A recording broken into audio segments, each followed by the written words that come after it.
Welcome to 5 Star Weekly. There's a new studio on the training grounds. What does this change for Atl Utd? We're getting all that and more coming up. Before we get into it, become part of the notification squad by hitting the bell next to the subscribe button on YouTube. Welcome to the show, 5 Star fam. I'm AJ, and that's Michael. And yes, he is all dressed up and festive for this month, October, Halloween, of course. If you're just listening on the pod, just hop over to the YouTube and you'll see what he's wearing. But yes, before we get into it, let's give some big shouts out to our loyal Patreon fam: Gavin, Jordan, Niall, Andrew, Chris, Nick, and Jeff. Thank you guys so much as always. But yes, as well, let's give some love to our sponsor.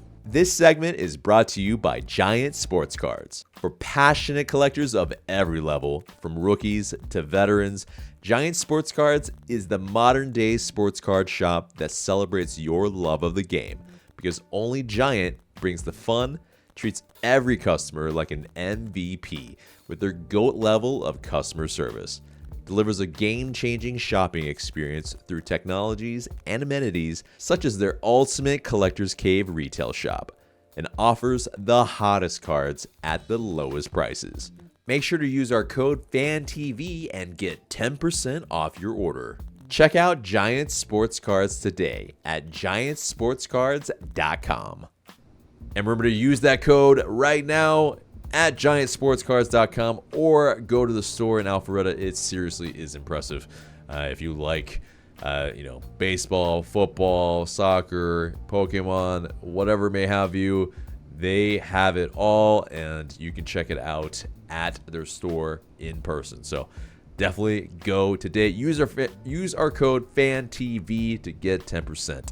But anyway, let's get into the match review. And yeah, we're gonna just rifle through this really, because there's not a ton to talk about.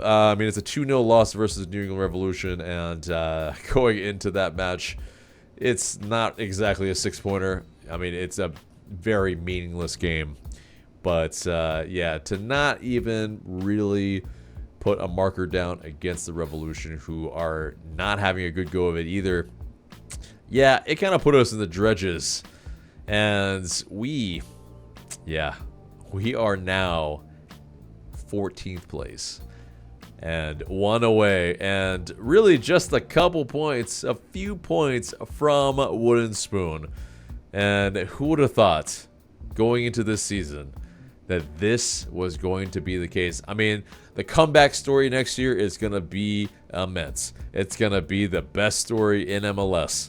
But how we're dealing with it right now, despondent. It's a little bit apathetic for some people. It's definitely a bit lethargic in some senses of, shudder at anybody that's doing rewatches of this. And no. But either way, what was your maybe headlines from this match? Yeah, take this off right now. This is I don't know if any of you guys got these Atlanta United. These are like made out of thick cotton. It's very uncomfortable. Very hard to breathe, I'm sure, and hot. Yeah. So yeah. Not great. Great. Yeah. Happy October, everybody. Yeah. This was a very unfortunate game because honestly, of the games coming up besides DC, really, this was really the only game where we'd have a chance of having some kind of good result. New England wasn't that scary. We could have maybe nicked a result, or at least a draw, a win, nicked a win, but maybe a draw. Fortunately, that did not happen. I guess Leo Campana continues to do what he does, which is just score in every season he plays against Atlanta United, which is extremely frustrating because, he's a decent striker, Miami's top striker before all the Barca boys showed up. I don't rate him super high, but for whatever reason, he's becoming a problem against us. We don't make it that hard, obviously. make it pretty easy, honestly. So, and unfortunately, these goals came, the end of the game, like 70 some odd minutes for both of them, back to back almost. It's very frustrating in that it's like, we never really felt like we were going to get much out of this game. But there was a chance and it was just squandered. I was hoping we get one. It'd be a one. I think we had this as like a 1-1 draw or something like that predicted. That's what I really thought it was going to be like, because both teams are just struggling. But man, do we just make it easy sometimes? So it's unfortunate, man. Yeah, and it's really we just capitulate again when we get scored on. And yeah, Don Turgeman, yeah, it was just annoying. Another MLS debutant scores against us, and it's just you can put that on the bingo card. Put that on the five takes on the 5 stripes. Is there a striker, right? I mean, is there a new striker? Isn't he a DP, right? I mean, he's a debutant, and as far as I just closed my my thing here, but yeah, it's so frustrating, man, because it's like they get. I assume, like, if I remember correctly, he's a new DP striker that they brought in. Correct me if I'm wrong, but he comes in and immediate impact, makes the team better, immediately turns the game on its head. And we've had Emmanuel Atl for a while now, and outside of like the first 5 games, it's been crickets, and it's very frustrating when you get other teams getting players come in and they're just lighting it up, and it's you get that that FOMO, you just wish that were you, but unfortunately it's not, and we just have to wait until next season for, not gonna get a new striker, so hopefully Manuel Atl can step onto the field a new man and make the impact that we so wish he would have for the entirety of the season last season. Right. And it's one of those, we did have the ball in the back of the net through Jamal Tiare, but it was disallowed. We had some chances. It wasn't completely just an egg, but yeah, the second half was horrendous. Like no shot on goal. It was That is if that's going to be the takeaway. Yeah, no shot on goal is like, holy, what are you doing?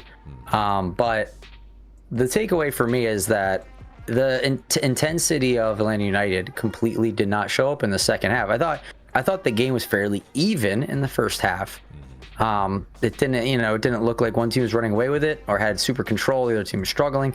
There was some exchanges here and there that made the game, at least slightly interesting. I think the announcers called it like, this is an entertaining, good game, even though there's no goals. So like, I think I can kind of see that. I kind of agree with it. I kind of felt it when I was watching it. But yeah, the second half, it really became that one-sidedness that you're, talking about in the second half, that Atlanta United just never showed up. Like, they went into the locker room, they came out, and they kind of didn't come out, you know what I mean? Mentally speaking. Yeah. And it showed. They just kind of got ran over. And it wasn't so, I believe New England made some changes.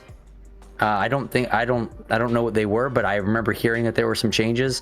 And I think that perhaps that may have caused some fits for us, but it shouldn't be that, much of, it shouldn't be like they move a piece here or there, change a guy out or whatever, and all of a sudden it's a completely different game now. Shouldn't be the case, especially after the end of the first half. You have rest and time to adjust, but for whatever reason, Atlanta United has like conceded an insane amount and are so weak and vulnerable at the beginning of the second half. It's just crazy. And every team at this point knows this. So they're just going to come hot and heavy right after the kick in the second half. And it seems to work more than not. Yeah, and I think it's a part of kind of what some of our Achilles is. There's multiple Achilles in this 2025 season, but I think match fitness, as far as being able to go toe-to-toe with other teams, to basically, be able to still be at the same levels fitness-wise at the end of games, is night and day. Like, we're just really bad at making sure that we can complete the 90s and it's just what you see. It's like, for one reason or another, we're just a level below most teams as far as fatigue levels. Like, it really does seem like, the opponents, whoever they are, like, if they bring on somebody, or if they, just the start of the second half, how many goals have we conceded from 45th to the 60th? It's, one, you get bamboozled, but then late in games too, I mean, it's just a matter of us not being able to complete full 90s that, are a complete performance. It's just consistently only one half that is good. And I think it's everything to do as well with not being able to compete from a physical level. And there's something that's got to change there, because that's on a base level. That's a non-negotiable. Like, that's that is something that, every team should at least be able to do. Is, okay, yes, that's maybe a big ask, but yes, it's a physical league, and the players that come in, I think, should be earmarked for those types of roles in this league, that they can compete physically with everybody else. If they can't, well then, it doesn't matter how talented you are on the ball. It has, really no bearing on, pretty much minute 60 to 90 if you can't finish the games. And it seems like most of the team kind of struggles. And, it's, I don't know if you have any thoughts on that. Like, I think we finally come to one of those things, is that it is that we're just not at the same physical levels. I think it's, I haven't heard it talked about, but it's just, it's interesting. Like, I agree that I think that's kind of rearing its ugly head. I think there might be some truth to that. And it's unfortunate, because if it is true, then we have to then kind of say that it's very likely the players are giving it their all. They're just getting out muscled and outworked because they don't have that ability to get to the extra gear, whereas the other teams do. And that's just not good, because then you've already hit the ceiling, right, and you can't do better than that. Like, that's like asking someone, hey, you're a little bit slower than like pretty much every team we go up against. So next season, I'm going to need you to become faster. And then the player's like, I literally can't get faster. Like, it's like, okay, well, I don't know what to tell you. It's kind of just not good enough. So, right. Yeah, I agree with you. We should probably look out for profiles of players to be a little bit more, I don't know, like tankish, like the ability to just ride challenges, beat opponents to, like, when they're making the 50-50 challenges. Like, I mean, Steon's, that's the thing. Like, some guys like Steon, I feel like they're big guys and they get scared if they push and, challenge a little too much. They get called a lot. But some of our other guys, they don't do that. I mean, Miggy does ride challenges. Credit to him. He always has.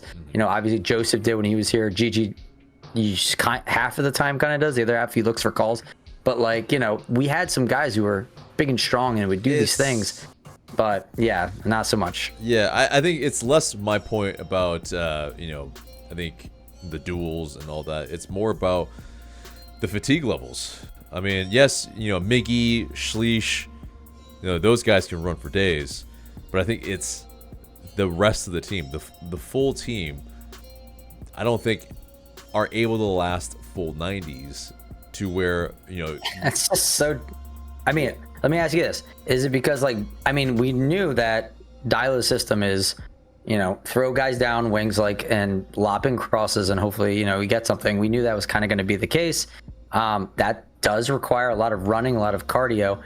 Is just the team not capable of playing like that, or are these guys just not, like, before they came here, the systems they played and the teams they played on, they weren't really required to do a heck of a lot of running, because I don't know, a lot of the team covered for them a lot of the The ball movement was done through passing instead of just running. And these guys just aren't able to keep up with it on this style of play. I think, yeah, there are some players that are misfits. And again, maybe not again, but I want to point out that obviously it's not every single player on the team. But if you, of course, you're your strongest at your weakest link. And so if the opposing team can figure out where they can attack, well then, yeah, I mean, and oftentimes it is our right side. Unfortunately, Brooks Lennon can run for days, but I mean, I think we've seen the quality drop off a little bit, and yeah, it doesn't matter how much you can run if your quality drops off. Like, it's, kind of irrelevant. So yeah, and then plus, Stian Gregerson, really great defender for us, but how many times has he been able to, one, stay healthy, but also last full 90s? He often is subbed off, and subbing off a center back, it's like, yeah, you want to be subbing on attackers. Yeah. You want to be subbing on... Center back shouldn't be running like sprints all the time. They shouldn't be at the point of needing to be subbed out of pure exhaustion. That just shouldn't be the case for a center back. Yeah. And so it's definitely some part of the equation of why and where we are. And of course, I think there's a little bit of down tools here. They probably went down one and they were like, oh, okay. I think they went in probably fighting for the draw. And then once they went down, they were like, oh, shit. And then heads went down, get scored on again. And, it's just a mountain to come back from. And it's just kind of been the tale of our season, is that, the mindset, the mentality just is not there. And, I mean, I don't know. Like, it's as quickly as we can excise the people that just do not represent Atlanta United at the level that we want them to be. I mean, it's not everybody, but I definitely have the people that I've earmarked for that. But last point about this game for me is, I mean, looking at the stats, I mean, we made New England look like a decent team. When you look at the stats, I mean, 8 corner kicks they won against us. We only had 2. We barely won the possession battle, but like that to the second half, we kind of were given possession, and they just hit us on transition moments, which is kind of the plan, right? Yeah. We always see this happen. They had 2 big chances to our 0. They had, 17 total shots to our 13. Granted, you expect the home team to have more shots, but again, like, you can't be letting in that many shots if you want to survive. Like, you're gonna get scored on eventually, just out of like probability of big numbers. So it's just the defense wasn't really doing their job here. Shielding in the midfield wasn't doing his job. We just saw a lot of disconnect, and and this is mostly, I'm talking about the second half, because again, I thought the first half we held it down decently for an away match. A weak opponent, but still, they have pieces that can hurt you. And I thought we did decently well, and we could have, like I said, nicked something in the second, but we had less than 1.0 XG in this game. Like, we just really couldn't get it going outside of the goal that gets called back, which, I mean, how many times has that happened to us this year? That seems like a lot that we've had goals called back. Yeah, and it's that I'm not as much worried about, because yeah, they're in the right position. It's just a matter of some fine timing. But yeah, it's the lack of good chances. It's the lack of key chances and key passes that, I mean, you just like with the chance creators that should be in this team, and they're like decent assist numbers, but it's just they. One, probably are not being coached to be able to break down the opposition very well. And yeah, I mean, it's just like, ill game plan, ill execution as well, I'm sure. And it's just a recipe for what we've seen this season. But yeah, so, 2-0 loss. Leo Afonso, he also made his debut with LA United. in the 85th minute. So congratulations to him. But yeah, he had previously played 14 minutes versus Atlas. But yeah, so we'll wrap a bow on this match. LAFC next weekend on October 5th on Sunday.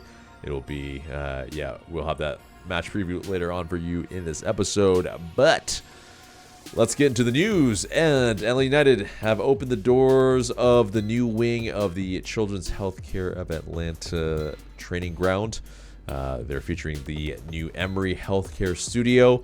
It's a $25 million project, and yeah, it has, you know, the soccer operations, the video broadcasting, production, and other things in this facility. 50,000 square feet. And yeah, Arthur Blank, he basically invested the money back into the team, which is amazing. Yeah, the total investment in the space to over $90 million. But yeah, there was a ribbon cutting ceremony on September 30th, and yeah, there was as well. I mean, it's just yeah, there was that drone video that went through all of the rooms, the different setups, and yeah, there's, you know, a new gym, there's a new podcast studio, there's a new conference room, there is yeah, just impressive stuff that hopefully does kind of, at least anyway, get the team with not only from a video production level, you know, kind of moves it up to top of the, you know, top of the industry, which it's pretty much, yeah, it's really good already. And you know, that kind of screen setup with the actual broadcast studio is quite impressive. I think it's just a matter of, does this actually move the needle for Atl United in getting us to where we need to be? You know, the naysayers, the kind of more, the fans that are, you know, just more worried about, okay, well, you know, this doesn't help us win the games, but it does help us tell the story of the game, I think. It does help us, in some respects, show, you know, kind of the behind the scenes of Atl United, to where there are more elements of, you know, getting to know these players and whatnot. I'm sure some of the podcast stuff will include some of the players as well, and you know, it could kind of ingratiate the players even in some, you know, hard moments, where we actually start to get to know these players a little bit more, because yeah, the connection between the fans and the club has never been further apart. And this aspect hopefully does make some way roads towards a better connection. But Mike, what are your thoughts? 2 words: wooden spoon. Yeah. I mean, this is all great and all, and you know, you do what you can, and what they can do is pretty substantial off the pitch, and they are doing that, so I can't fault them for that. But when you set out to be a soccer club, ideally, the first thing you're going to want to do is make a decent soccer team, and then you worry about the peripherals.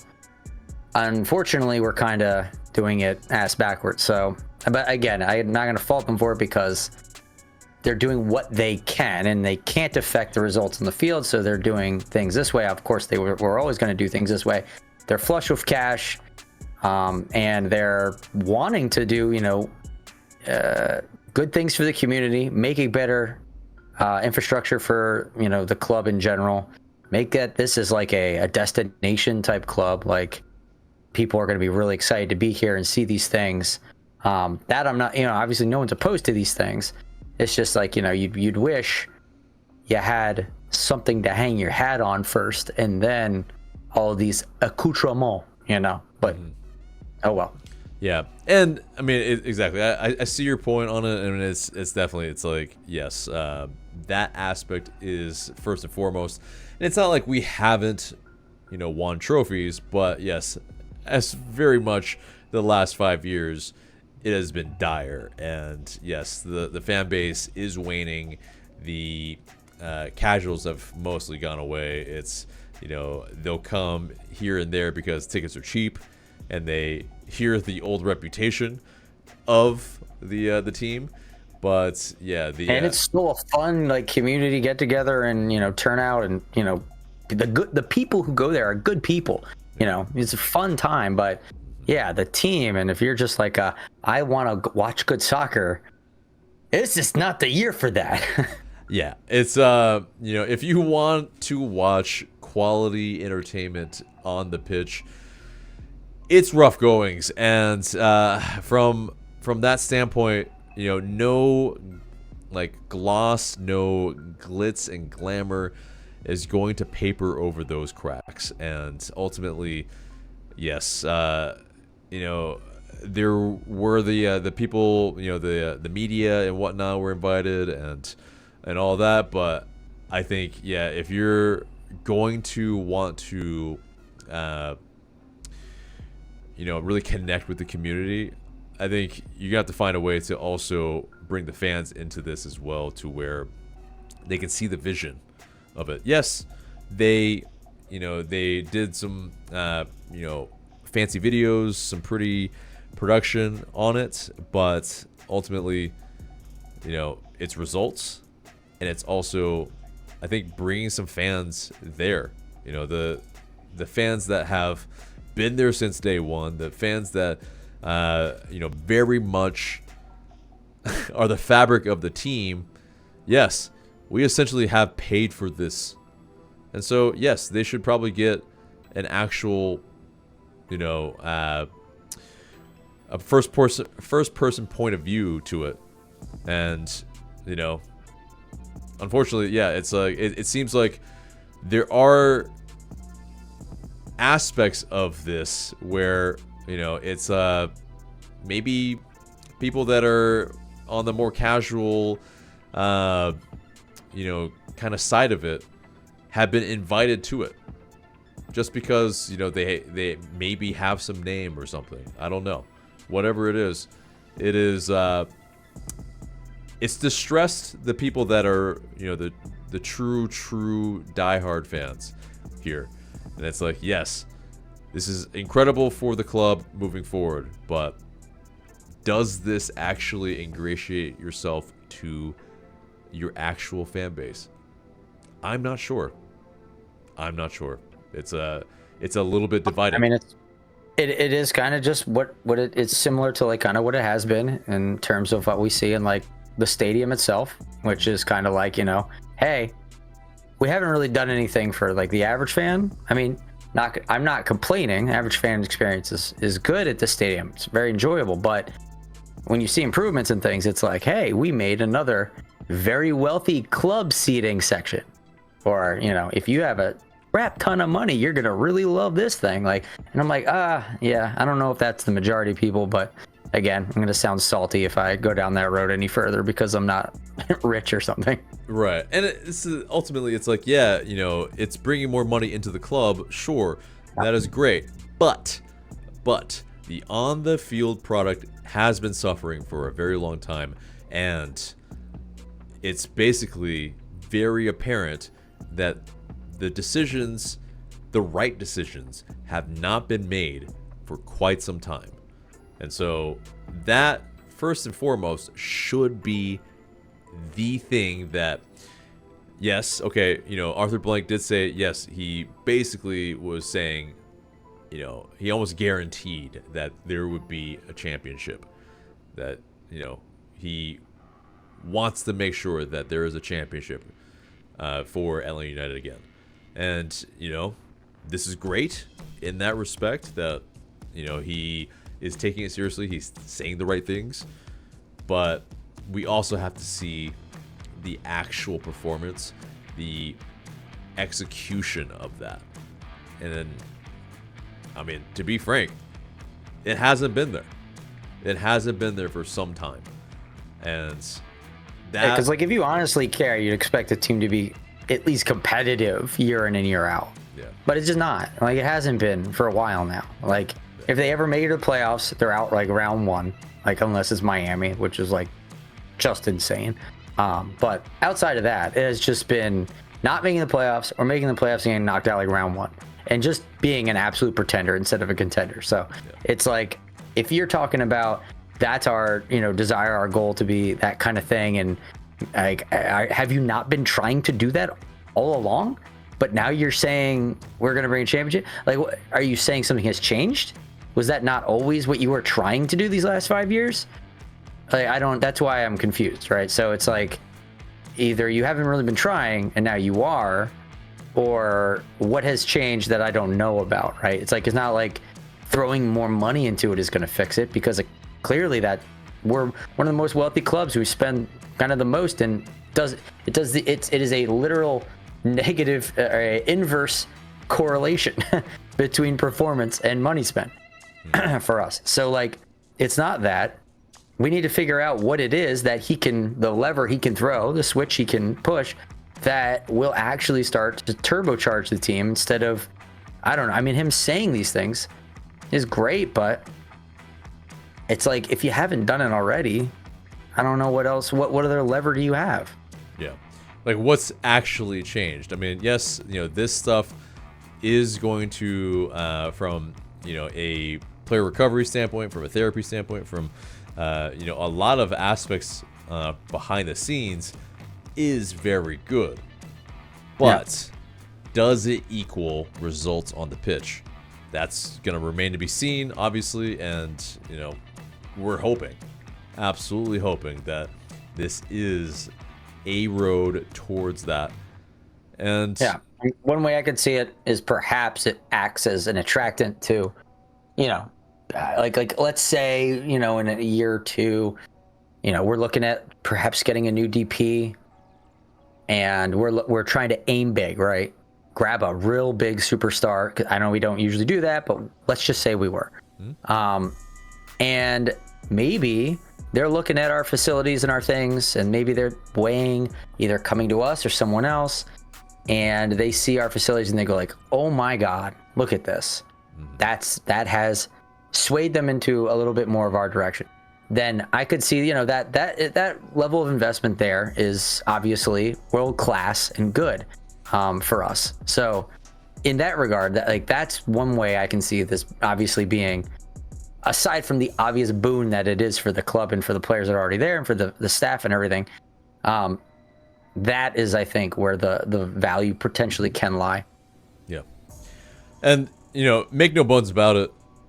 This is something that, as far as across the league and really in this, nation, it is top of the line. It is, industry kind of changing to a degree.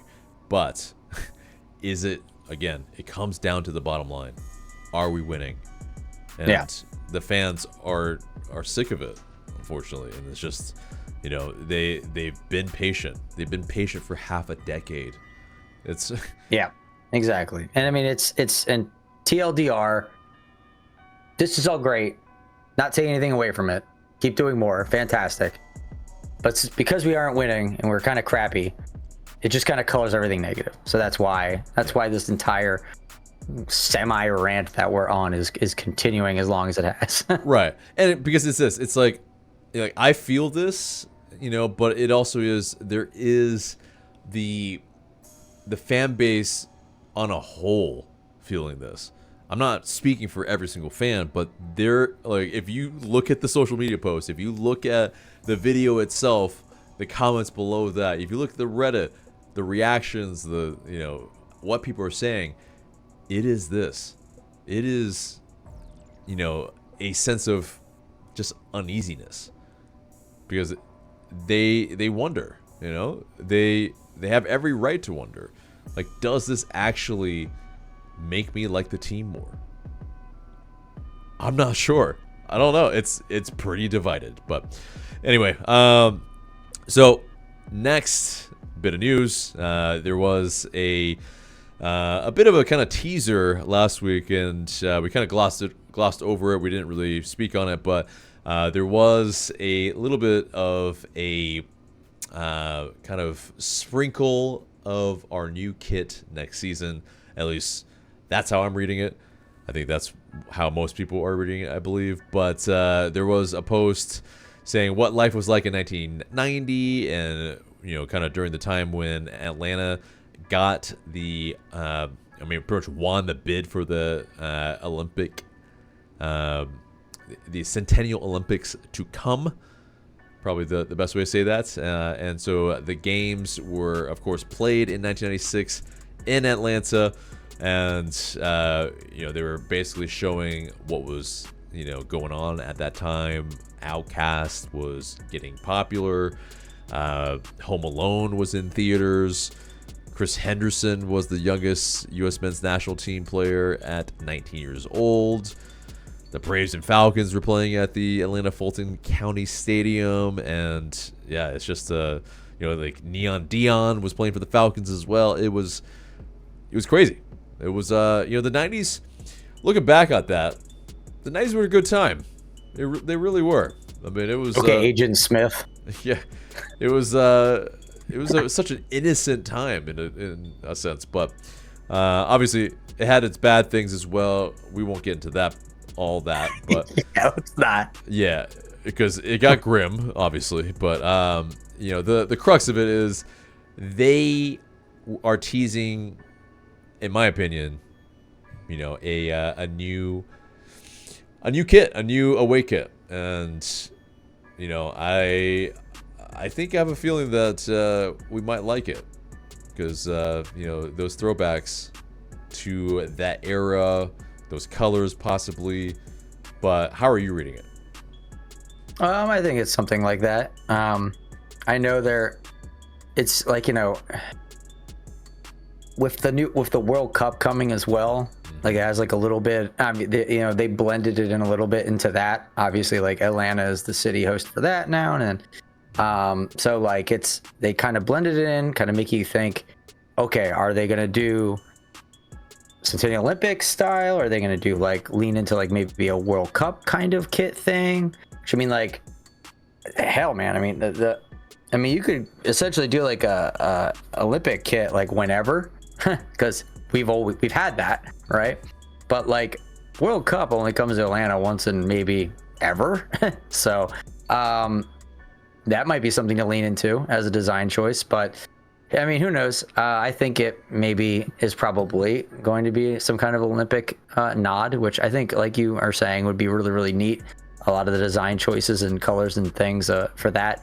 I remember there was that mock-up that was put out that's like kind of made by fans that looked kind of neat with the green and gold. That would be neat. Something along those lines. I don't think you could really screw it up, honestly. I think it would just be pretty cool. So I'm excited to see what they come up with that, with the mad scientist in the lab dish up. Yeah, exactly. I think the green, the kind of almost dark green a little bit would be very, very interesting. I think it'll probably have a lot more white elements because our kit is a little bit darker as the primary kit, so it may not exactly be what we're wanting it to be. I think there might be more kind of dark green kind of flourishes, maybe some golds, maybe some some nod to the Olympic rings as well with the multicolors somewhere. So I don't know. I'm keen on seeing what it's going to look like though, and I know a lot of fans are over the blue kit. Like it's I think that's more because it's the results that haven't been gotten on those. So yeah, that's I agree. I mean, it is really like it's always been this, like all of our away kits outside of like the first two, King Peach, and then like brake lights and cement or whatever they call the first one. Yeah, strawberry and cement. I know. Yeah. Yeah. But yeah, like it's outside of those two, it's been rough goings, right, since then. And so everyone kind of like subconsciously pairs, like, oh, I see this. They're always in this jersey when we're getting absolutely demolished because we're playing away and we have like the worst away record of like any team in MLS. Yeah. So, you know, I get that. I know why that they're having that pairing and that kind of association. Right. So, I mean, I'm always worried. You know, you get a kit that is your away kit, and it's like, oh, it's really nice, I really like it, and it's just like, it's just gonna have a negative association, likely, because, you know, the last 5 years, it's just been, they haven't been able to turn it around and figure out how to win on the road, and I'm not sure next year will be the same. So yep.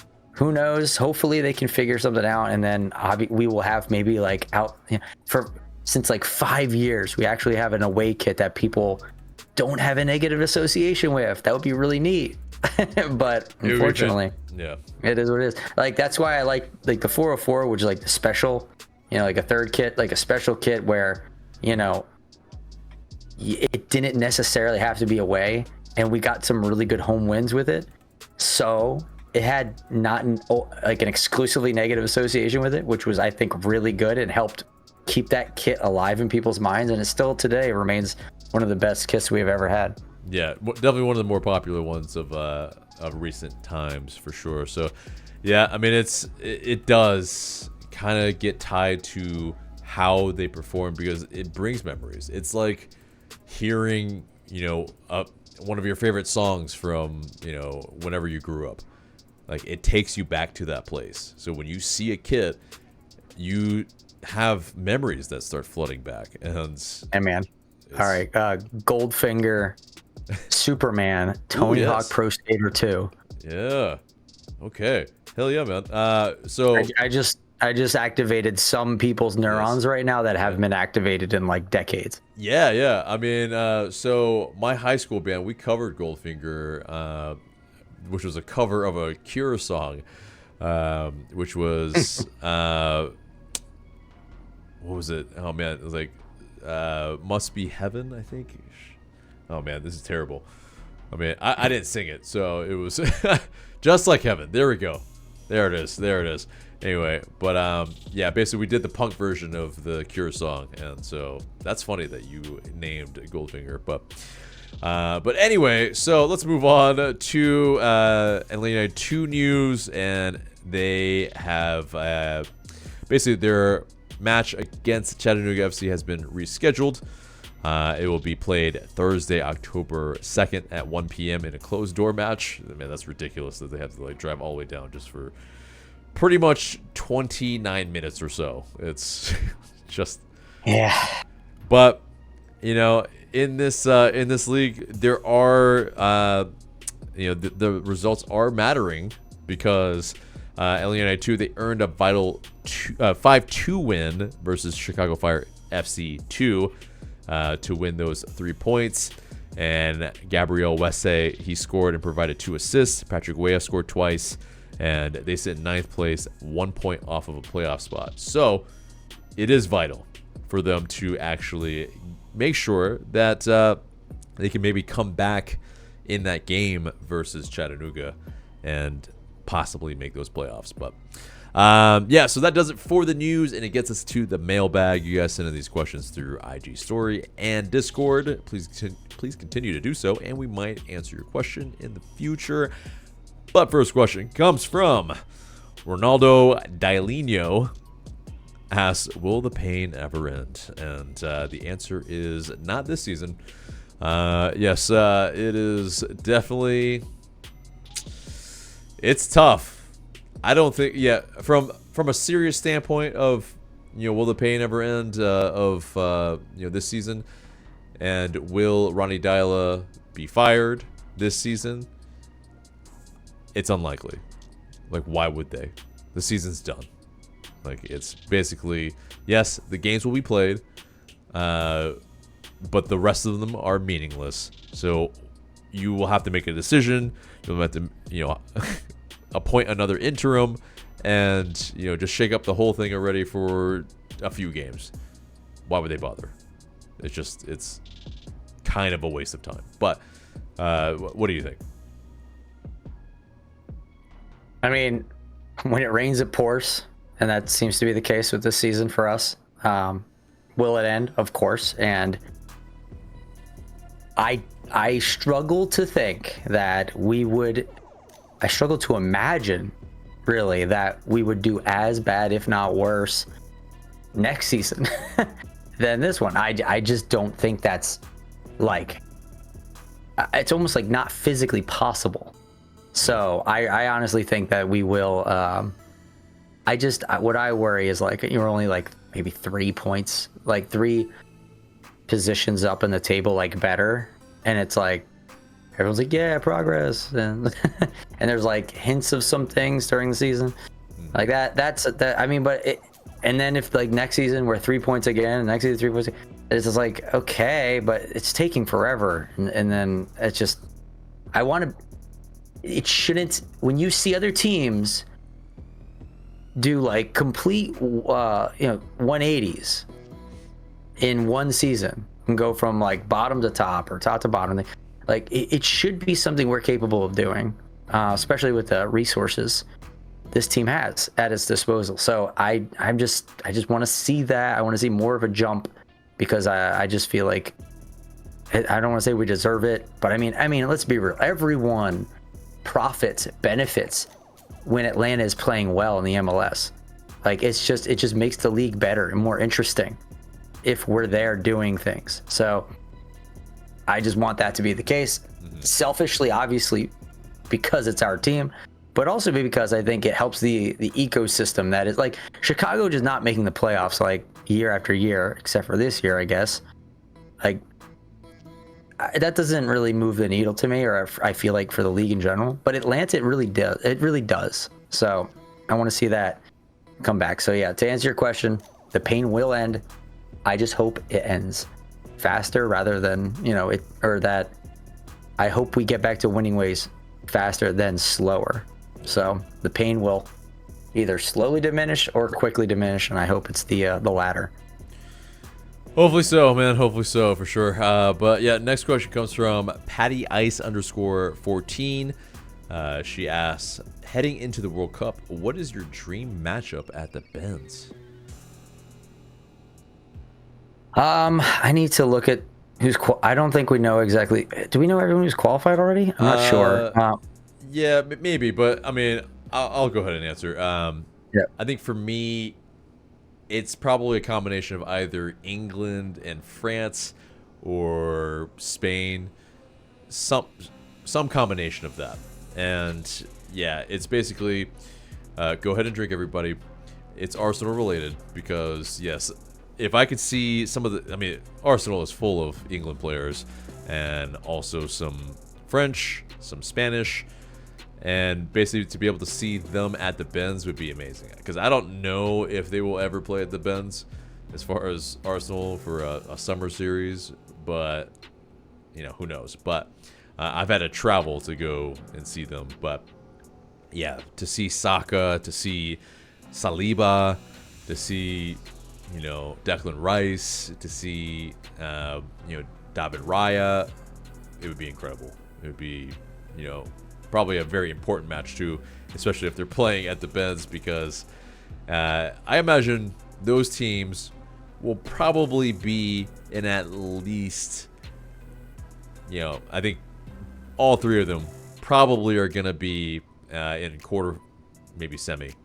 Like those are very, very good squads, good teams that should be there. But what about you? Yeah, I mean, like in terms of quality, I agree with what you're saying. That would be kind of like the destination games to go see. That would just be the most entertaining from that standpoint.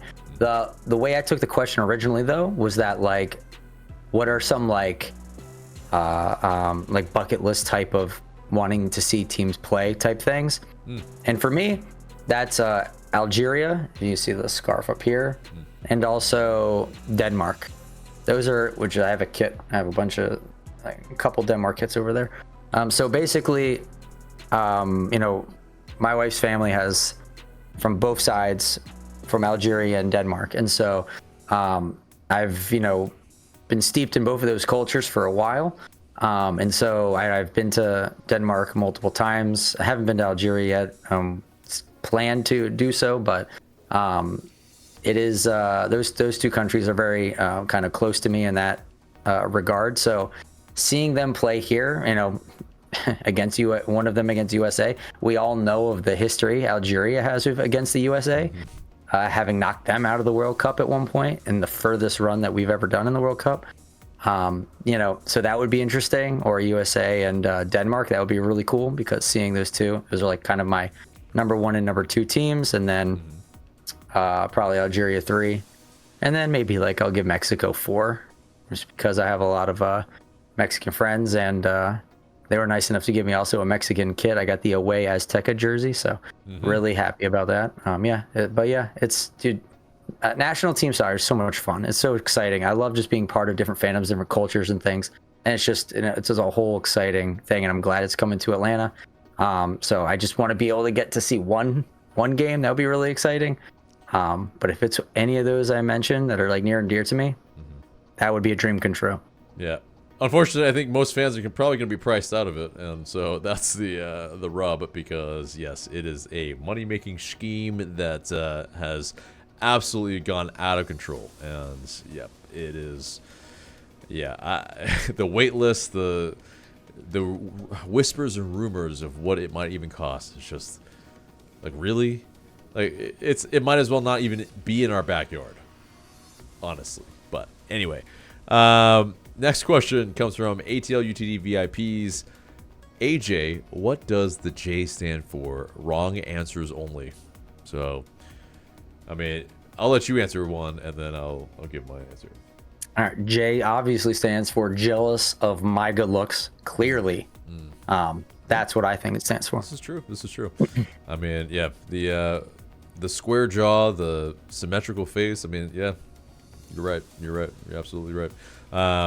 Yeah, the J stands for jackass. So, yep. Here we go. Let's move on to match preview. So, 9 p.m. October 5th on Sunday, BMO Stadium, I believe. Anyway, I did this from memory, actually, which is hilarious. Yes, BMO Stadium, and yep, LAFC, whew, 4th place somehow for LAFC. We're 14th place. Yeah, it's not somehow. It starts with Denny Bouanga and ends with Sun. Well, yes, and dude, but they are the fact that they're the fact that they're only 4th is what I'm saying.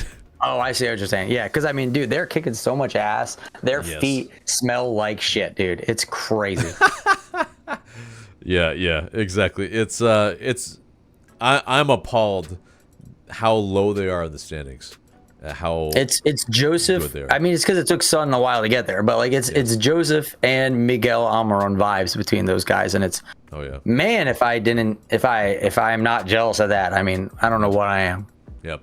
I mean, little did we know it's actually Michael's middle name as well. But so yeah, and yeah, it's against us, 14th place, -20 goal difference. Just a double of pretty much most teams, really, I would say. But yes, last match they played St. Louis City to a 3-0 win. They smacked them up. It was, speaking of that, Denny Bouanga, Song Hyun Min, they both, I mean, it's just like, it's a love fest. And, Sun was on a hat trick. Denny Bouanga was like, no, you take it. Sun was like, no, you take it. And we're all like, you guys are sickening us. Get a room. But, yes, so we last played them to a 1-0 loss on May 26th in 2024. The crazy bit is, like, throughout the years, we haven't played them very much. And we also played them when we were quite good.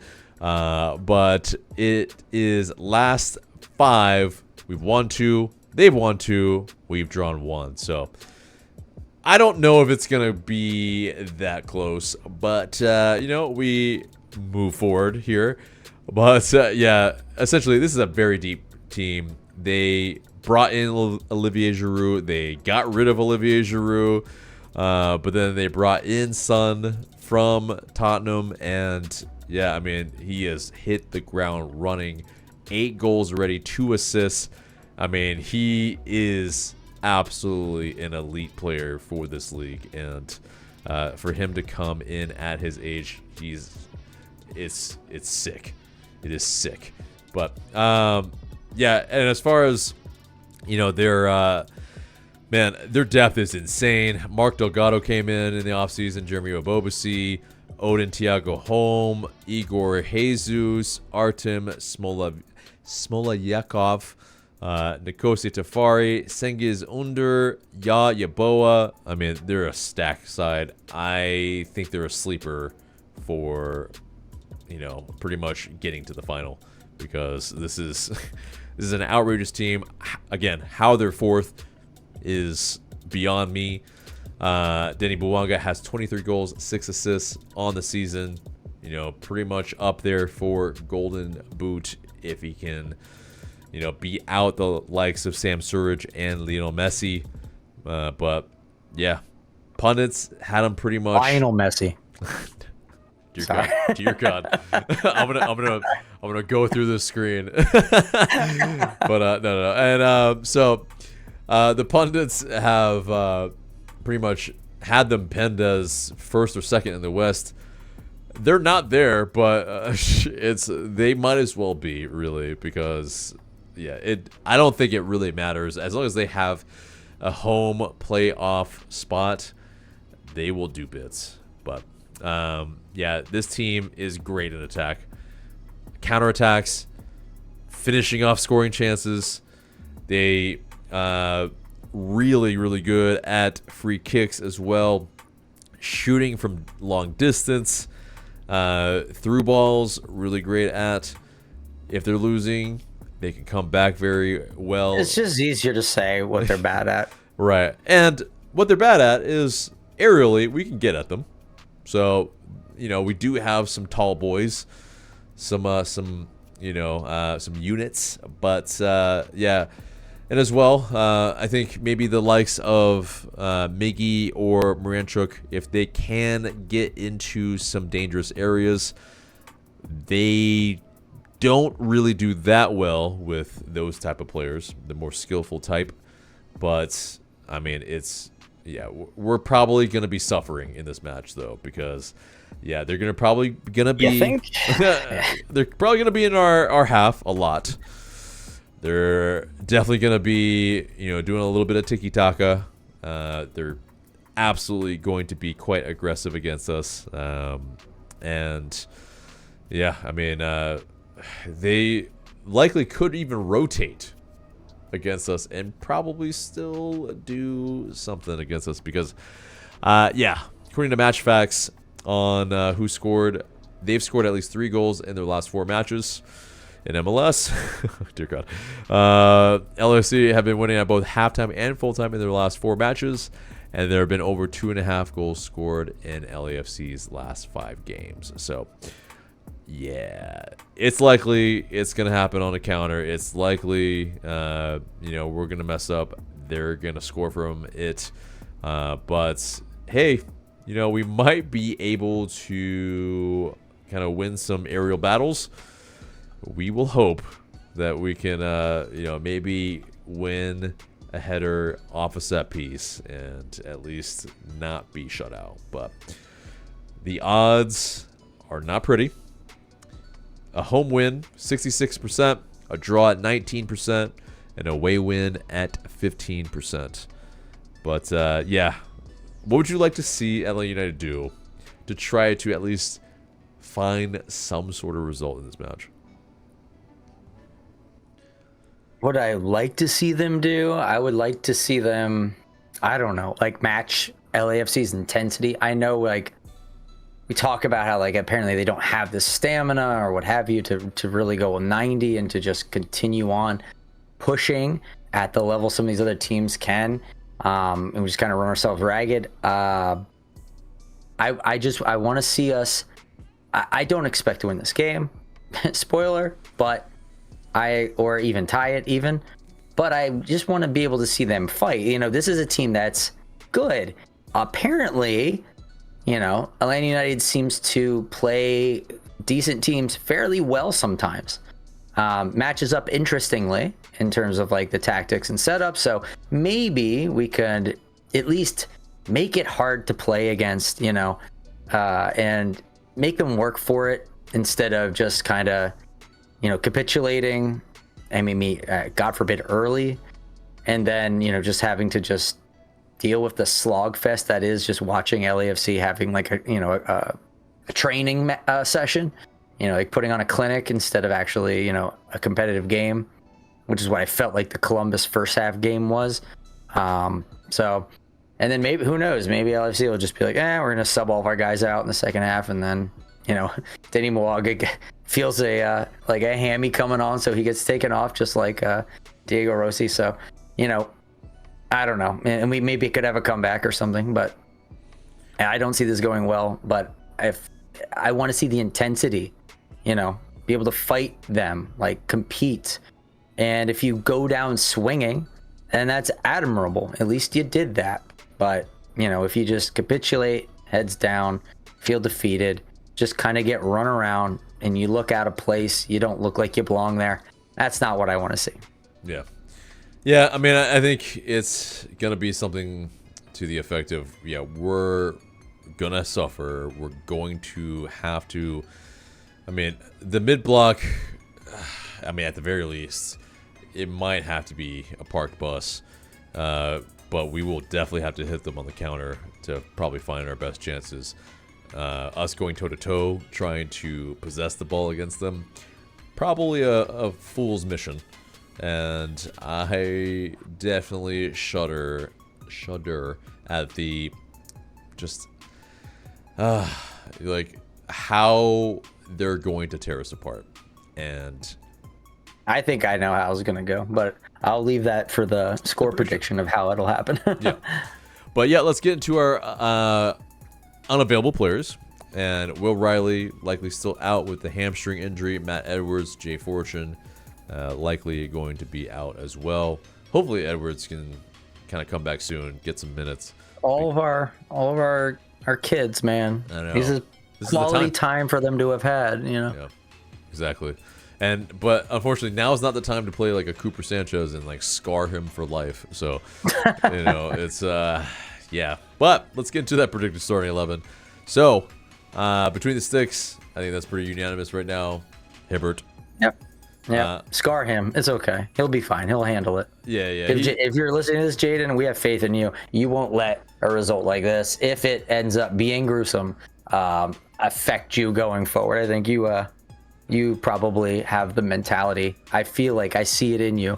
Yep. That you are the future of this club in terms of the goalkeeper, and I think you have the mentality and the wherewithal to withstand this type of stuff.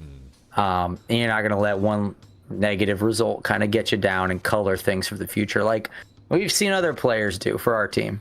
Yeah, I think there'll be a lot to learn from it anyway, and hopefully that's where they can move forward with it. But fullbacks, the team is almost picking itself right now. But yeah, Hernandez, Amador. Mm-hmm. But the center back pairing is kind of where there's been some rotation. The stalwart has been Gregerson, of course, but Barakal started the last match. I think with the result that we had, or non-result really, I think Mihai comes back in. But what about you? I mean, I haven't seen that much daylight between Barakal and Inea. Like, I don't be like, I'm not thinking like, okay, we're losing this when this guy comes in and gaining that or whatever. Like, I don't really see that much of a difference yet. So I don't really think it matters / do I care as very much about whichever one is playing. But I don't think, if I recall, I don't think anything was like egregiously on Barakal for last game. So as long as he's like stamina wise feeling good, I don't see why you don't roll with him. I know, because I remember, friend of the show, Henry Higuita on Scarves and Spikes, was talking about in his last kind of match recap was, why are you running out the same starting 11 in games that don't matter and he seemed to be very upset at that. And I understand why he was coming at it from that angle. Give other guys a chance, try some other things or whatever. That makes sense to me. But I think Ronnie has been saying this for a while. The team hasn't had consistency in their starting 11 for forever, and he's trying to build that. And I think that's likely why, even though these games are meaningless, he's still running out the guys who he thinks will likely be the guys doing the same jobs next year. And so he's getting a little bit more reps under their belt. So then when it's in preseason, it's not as cold. It's a little bit more warm, and then it can get hot, hopefully, starting the season. So I think that's the rationale for that. And that's probably the rationale for if he's landed on Barakal, and he's going to go Barakal again in this game.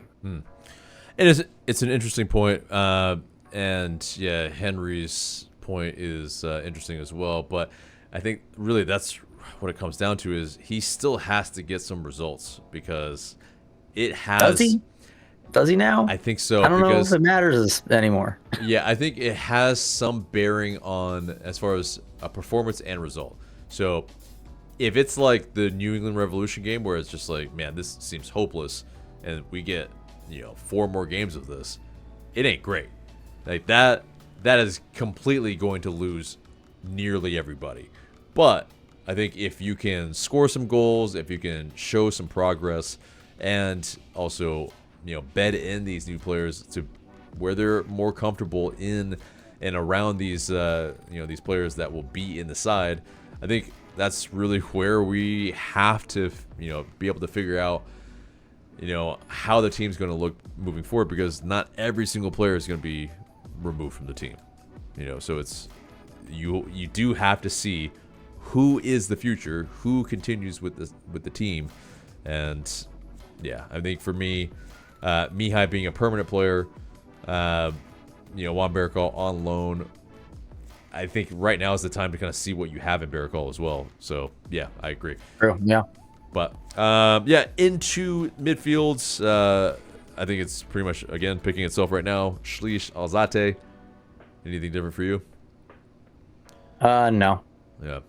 Moranchuk has been playing the 10 pretty much when he's been healthy, so I think it persists there. You? Yeah. Okay. And with the wingers since, Brennan is and has been away. I think that pretty much is choosing itself as well. But yeah, is it going to be the same? Is it going to be Saba on the right, Miggy on the left?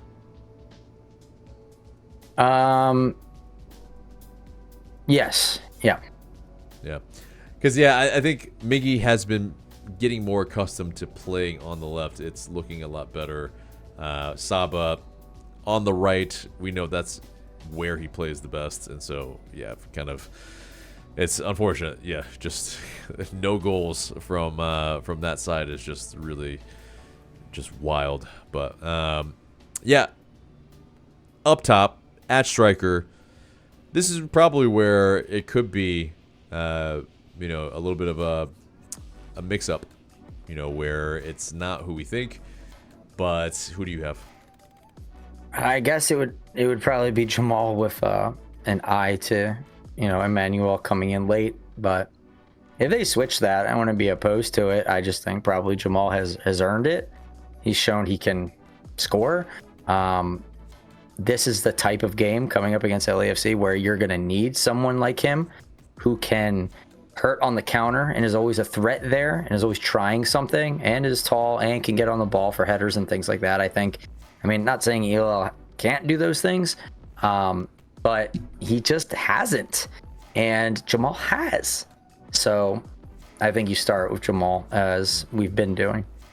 Yeah, and I think that's well said. It's Tiare has been producing in most of the games that he has been playing, and at least getting in those positions as well. Maybe not scoring them, but getting damn close. And it's I think from a pressing standpoint, from I think how we are really needing to set up in this match to at least have a hope of getting any sort of result. Yeah, I think that's it's probably that. It's more minutes from kind of the same 11. Unfortunately, it's not a meritocracy, unfortunately, here, where I think the difficulty is this. Those homegrowns that are out, like that, those are the best bets to get those other minutes. But unfortunately, yeah, they are not fresh, available, healthy to actually see these minutes. And so I'm not really seeing how else we can set up, really. I mean, it's just like, yeah, maybe you play Muyamba, maybe you play Lennon, maybe, but why? Yeah, exactly. But why? And I think that was like kind of Henry's point too, is that like, we know what you're going to get from these guys. You don't need to see them anymore. Like, and if I'm a betting man, I think Lennon and Tristan are like on the outs. Like, they've been targeted and selected for not being here next year. I think that's, to me, it's clear.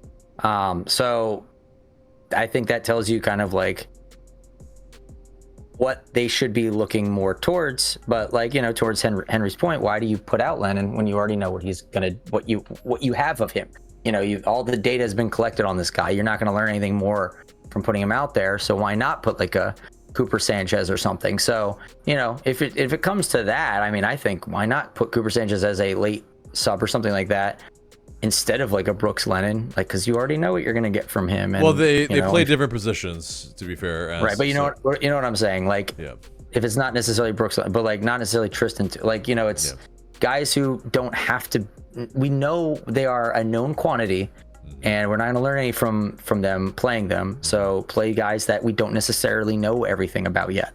Yeah, and I think this is the unique thing about MLS is that when you are out of the playoff picture, man, you play a lot of games that are meaningless. And it's from the standpoint of other leagues where there is relegation. This is not a pro relegation, pro rel rant, but it is where, to some degree, it does make it more interesting when the time comes at the end of the season. If you're not anywhere close, you have no chance. These are just dead rubbers. It is a completely like existential feeling for players and fans. Listen, we need to talk about how Atlanta United could potentially win the wooden spoon this year. Because you look at the schedules. Yep. There's a good chance we're not winning the next two games. The third game is against DC. Now that's going to be pivotal because we're ahead of DC by like one game right now. You look at LA Galaxy's schedule; they're going away and home, or home and away, or whatever, against FC Dallas. They're having a back and forth with them, who are there in 10th. They could get points there from them somehow. Maybe not, but they could. And then their last game is against Minnesota, which I doubt they'll win because Minnesota is pretty good, but it's possible. Unlike us, which I just don't really see us getting any kind of points from LA or from Miami at their home, despite them letting in 5 goals from Chicago recently.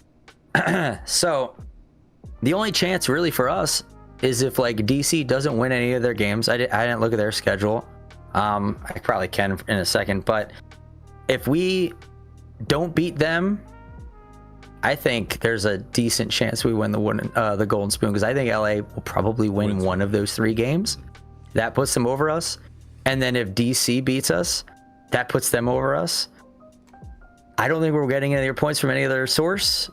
And if DC wins another one outside of this, and beats us or ties us, they get over us again. And that's just... It's a very possible thing, dude, and it's holy crap. We're coming up the 3 games left. It's almost the end of the season. Yep. It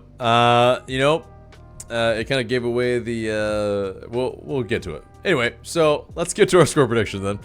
So, what do you got?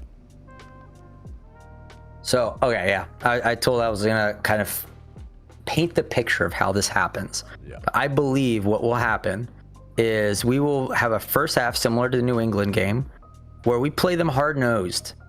LAFC tries their things, but it's just the goals are not coming. You know, they got plenty of shots, plenty of opportunities. Keep them largely out of the box, limiting them to crosses and long distance shots, and it's just really not landing because obviously their bread and butter is transition. They realize this. Second half comes around, they decide to pull back a bit, allow us to come into the game, and then decide to hit us on the transition when we've gotten pulled out a good amount. And I think they score probably like 3 that way. So I would imagine this is a 3-0 loss. Okay. I have it as a 3-1, and yeah, somehow I think we get a goal from a set piece. You know, probably Gregerson that scores it, but otherwise, I think more likely at this point is probably a penalty. And it could be a penalty. Yeah, it could be a Mickey penalty, but just for the sake of, you know, a little bit of dynamism, a little bit of something different. A different flavor, but yeah, the 3 goals, likely one of them happens from Son on a counter. Maybe Bouanga and him are combining. I mean, and the other ones, I mean, unfortunately, I think they're slicing through us pretty easily. And, you know, I don't know if it's all going to be second half. I think it's a little bit going to be, yeah, first half, they score some goals, they take the break, or they take the foot off the pedal a little bit, and essentially, yeah, it's just they're coasting. We, you know, get another goal. It makes it interesting slightly, and then, you know, they kill it off. So hopefully that's not the case. I really hate predicting, you know, losses for Atlanta United, but this is just it's like I agree. Like, it's not just losses. It's just like having to. It's like mentally psychic damage. It's mentally painful to have to just not just look at loss, but just to go like how, to what degree are we going to lose this game? Is it going to be bad, or is it going to be really bad? Yeah, that's like that does something to you, you know. Where it's just like you're not like, well, are we going to win this game? Maybe. Are we going to tie this game? Maybe. Are we going to lose this? It's like no, we're going to lose, but how bad are we going to lose? We're not quite sure. It's right. Like, oh God, like what kind of. That should never be the state of the world that we're in, you know, for a club like Atlanta United. But it's been so long since it hasn't been that. Yeah, and it really is. It's harrowing. It really is. Essentially, are we going to be embarrassed? That's really what it's been coming down to. But yeah, let us know what you guys think below in the comments. But that pretty much is the episode, but or except for the question of the day, and the question of the day is, will Atlanta United get the wooden spoon? Let us know in the comments below. Looking forward to what you have to say somehow. But yes, that is the episode there and there now. So remember to like, share, comment, and subscribe. That's been, and join the Discord. We'll be having a wooden spoon emote coming shortly. Yep, indeed. Hopefully that is not permanent. But yes, yeah, that's been Michael. I've been AJ. Thank you guys so much for watching, and we will see you in the next video.